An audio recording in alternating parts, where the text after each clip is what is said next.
Melbourne man is allegedly holding fast food giant Subway to ransom, saying he will expose their secret quote-unquote recipes on the internet if he's not paid millions of dollars. It's reported former franchisee holder Arun Singhai wants $35 million of hush money. Really, it's in the court right now, so it has been exaggerated from Subway. It's not the way it has been shown. And so Mr. Singhal says his dispute with the US fast food company started when Subway failed to provide him with another store location in southeast Melbourne after he was forced to close his franchise in April. For more, we're joined by a lawyer, Paul Brennan, on the Sunshine Coast, and advertising expert Matthew Bywater in Los Angeles. Good morning to you both. First you, Paul. Mr. Singhal says revealing Subway's secrets is in the interest of Australian consumers' health and well-being. Could he face any criminal charges over the threats?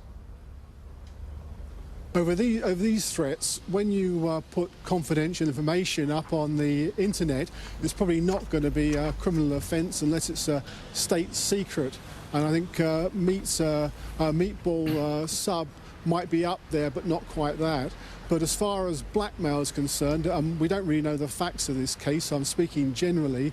It's unwarranted demand with menaces, unless he thought this was reasonable to do or is a proper way to enforce his claim, which it doesn't sound like, then it sort of ticks a lot of the boxes. But look, the Victorian police will take a very common sense view here that might surprise some of your viewers, and they won't want to deal really with confidentiality and sandwiches. Blackmail for them is more about salacious photographs of husbands or TV presenters with topless waiters. It's not sandwiches. So, and even if they decided to prosecute, I would have thought that a jury would see this as what it is. It's a distraught man who seems to have lost a lot fighting with a big company and maybe said a few things he shouldn't have. Yes, okay. Although we're all fascinated to know what the secrets are now. Matthew, a lot of us wouldn't want to know, I would think. Yeah, actually, you're probably right. Yeah. Matthew, Subway claims Mr. Singhal threatened to reveal false statements about the business that would damage Subway's brand. So this is technically about defending your reputation and your brand, isn't it? Yeah, correct, Sam. It's something very important to a franchise like Subway. You've got to remember how many countries around the world they're in. And Subway has had some issues here in the United States with some of the ingredients that have come under question. They're actually starting to pull them out.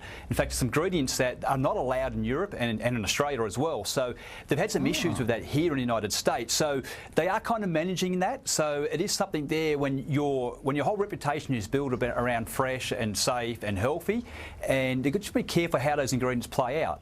Sometimes it's best we don't know what's in our food, but in this case, Subway's probably been a little bit cautious. But Paul, if every franchisee knows what's in it, you wouldn't expect it to be that secret. It's not like the Coca-Cola recipe that's under lock and key just in Atlanta.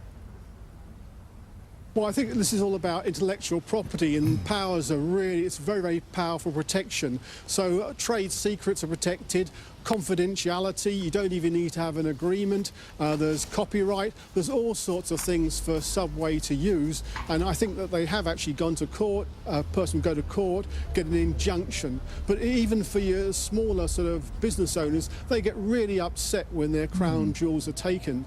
The usual situation is that employee will leave with the client list, go to their opposition, and small business owners would really get upset.